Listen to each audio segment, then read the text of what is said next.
Hey everybody, Evan Kirstel here with another great cybersecurity discussion today. The CEO of Eclipses, Brian, how are you? Good, Evan. How are you doing today? Good, doing well. You're based in Massachusetts here. Finally, we have some summer, which is a relief.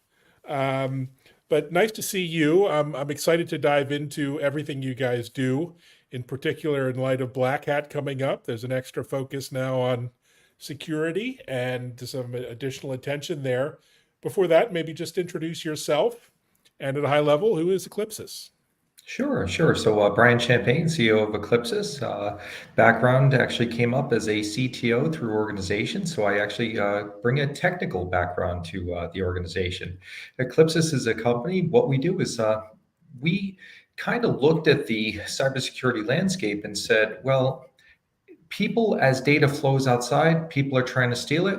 Well, why don't we approach things a little bit differently and just start removing the data, so when the bad guys are trying to steal it, they don't get anything. So at a basic level, we're replacing data and trying to make you a little more secure when data flows places that you don't control. Well, you make it sound so simple, but of course, under the hood, things aren't so simple. And you have some interesting patented technology, pretty unique approach. Maybe describe what is MTE technology? How does it work? How does your solution work in this quite Sure. diverse landscape? Absolutely. It's always easy to sound brilliant when you've got a great team behind you and you've got, brilliant engineers and brilliant people that you work with, right? That makes life a lot easier. So what our MTE technology is technology where we actually integrate into the application. So instead of being something that gets installed for someone, we actually become part of someone's application. So that way, when someone's going through and going to send data, rather than sending it down through the operating system, then doing encrypted events or doing anything of that sort, what we're doing is actually saying, well, let's get to it before the operating system even gets a hold of it. Oh, So wow. we're generating codes, we change the data over. So this way here, if we have 0 days in the operating system or there's security holes in the network or there's anything going on, it's not a concern to you. So you control the security, you control the libraries, you control everything that you do. So this way here, you basically say, all right, I might live in a big building, meaning a Hmm. computer or a cell phone or something like that. But what we're going to do is say, well, that's great, but let's not worry about that being the security concern for you because you're going to secure yourself and use a different exit, we'll say. Wow, that's pretty intriguing. And just to set the landscape, how does that compare to, other security solutions, data security solutions out there today, maybe the traditional approaches? Yeah, most of the security solutions out there are using things like TLS and encryption Mhm. and all the things that we've really worked hard to use. But most of those tend to start at the bottom of the operating system. They basically say, all right, well, we're going to secure you at the packet level. We're going to take that packet of data, or we're going to do a connection between 2 points and secure it. Or we're going to take your data and we're going to apply an encryption key and do all these things and scramble the data and make it so people, when they hack it open, they're going to have a real hard time opening it. The problem that we saw was when they do eventually open it, what's inside your data? And what we Mm. did is we just, this is where all our patents come in. What we did is we really said, well, let's just remove the data, because at the end of the day, what are we always worried about? We're worried about where data flows go. We're worried about Mhm. who's seeing the data, who's capturing them, who's doing all this stuff. We just said, all right, well, at the end of the day, what is it someone wants to steal? And we brought it back to the basic problem that people were talking about. Everyone in cybersecurity talks about encryption, they talk about security, they talk about this. But what sometimes I think the industry may lose focus on, we'll say, is that at the end of the day, everyone wants to steal the data. That's really what the valuable asset is. And we just said, well, let's just go after it differently than everyone else, because a lot of the other places were losing sight of the fact that the operating system was a problem. Now, if I could expand on that a little, Mm. it's funny because you would take a corporate customer and they'd say, well, you're going to have our corporate data. So we're going to put mobile device management. We're going to put device Mhm. management on your system. We're going to do all of these things to secure everything you touch. And then, Mr. Customer, we're going to use TLS and drop it at the bottom of your phone because we know you've had cyber training. We know you secure Mm, your phone. We know you don't download apps or do anything you shouldn't do or connect randomly to Wi Fi. So you're secure. Well, that really isn't true. And so what we did is said, well, let's get into the idea that those things really aren't happening. Let's take a realistic approach and let's go after it differently. different indeed.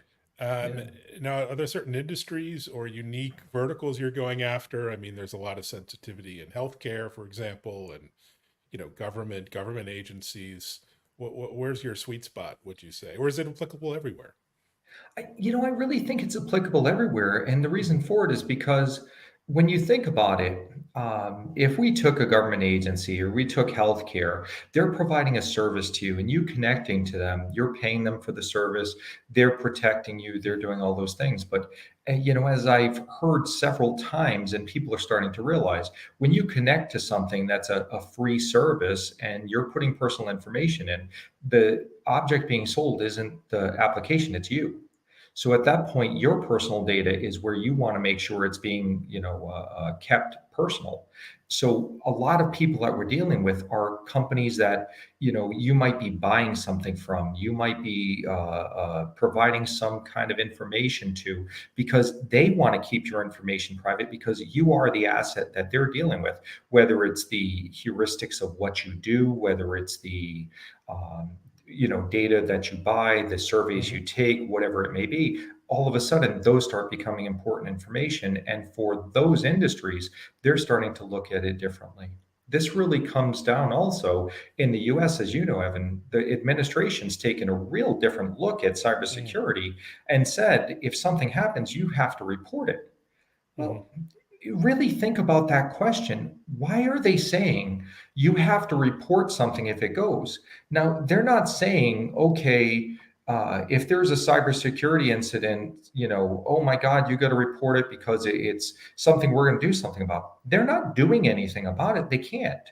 The FBI will try to step in. Hmm. What we're really talking about is in industry and industry meaning corporations and all who've had these attacks happen and are turning a blind eye to them. So the administration said, no more turning a blind eye, start Right. protecting people and start protecting people's data. So we've actually seen applicability across a lot of industries. So long answer for a short question. I do apologize. No, no, it's all good. And tell us about the landscape now. I mean, it's so fragmented, Mhm. the security landscape. I mean, so many vendors, a bank might have, 90 vendors in Yeah. their institution.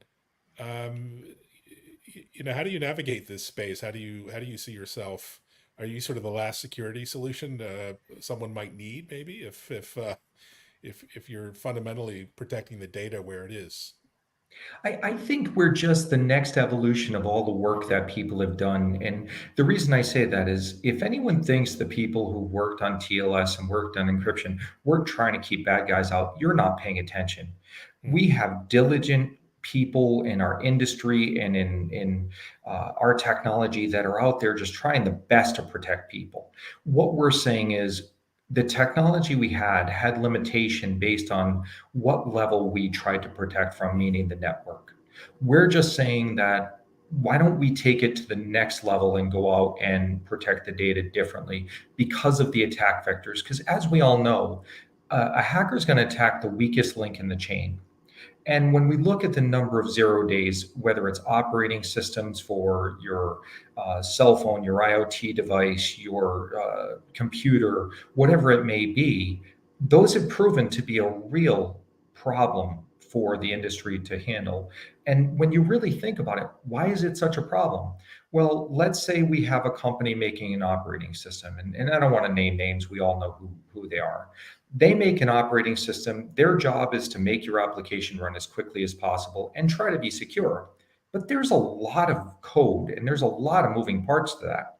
So at that point, they say, well, the security industry can worry about that. But the security Hmm. industry doesn't have access to the operating system. So here you are, you're running an application in that environment, and you become an accidental victim because the operating system company's concentration is in security as much as maybe you Hmm. wish it was. And the security industry doesn't have access to secure it to where you want. So what we're saying is, well, let's just not make pretend that's happening. Let's put it to the application and let's have the application do the security and go after it differently. Brilliant. Tell us about the genesis of not just the company, but the development of the MTE technology. Where's the team? Where's the from? What's the history Sure. of the tech? Yeah, so we started in 2017. We were a spin-off of another company that had developed some products. And what happened is, as they were looking at the products, they realized that the technology for sending and receiving data was really something different. And we had a lot of Mm, customers say, "Wow, I really love how you're sending and receiving data. Can we use that? Can we use mm, it for different things?" And that's where the team really started working on it. And it took a few years to get it to fruition because, I make it sound simple. It's always easy as the CEO. Oh, the team just goes and changes data and does all this. And I know my engineers will watch this and go, "Yeah, that was so easy for 2 years." But what happened is we had spun off, we developed the technology, we launched at the end of 20. And from there, we've gone out and just done customer acquisition. We've won a few different awards.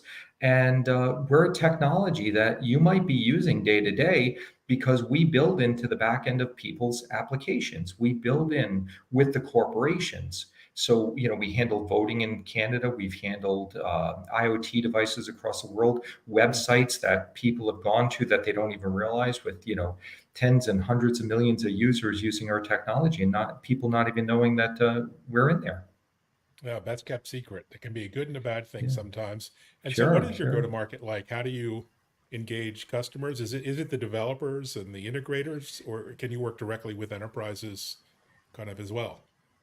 We can work directly with enterprises because we have two different sides of our business. One is based on the mobile, the web, the IoT, all of those sort of things, and Kafka to Mhm. protect people's Kafka data when it's in transit, which is something a little bit unique in terms of how we do things. But the other part is we can actually work where we're an OEM for people, where we will walk into a corporation that's developing an IoT product or developing something of Mm, an application, and we'll just become the security layer for them.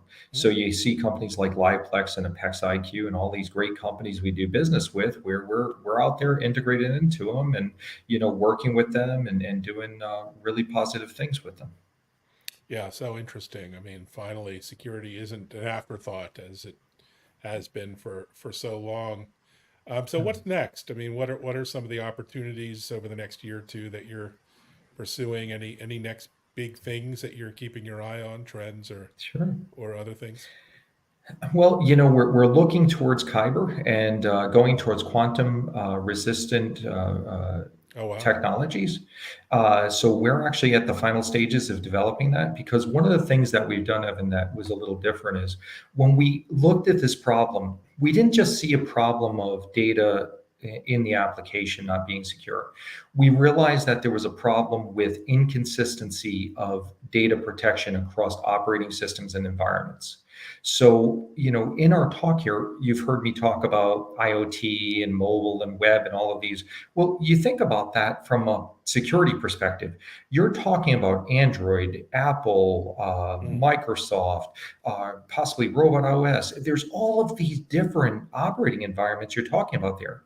We looked at that and said, well, how do you provide something that replaces data or does something in all of these different environments? And we said, well, we're going to have to develop our own library.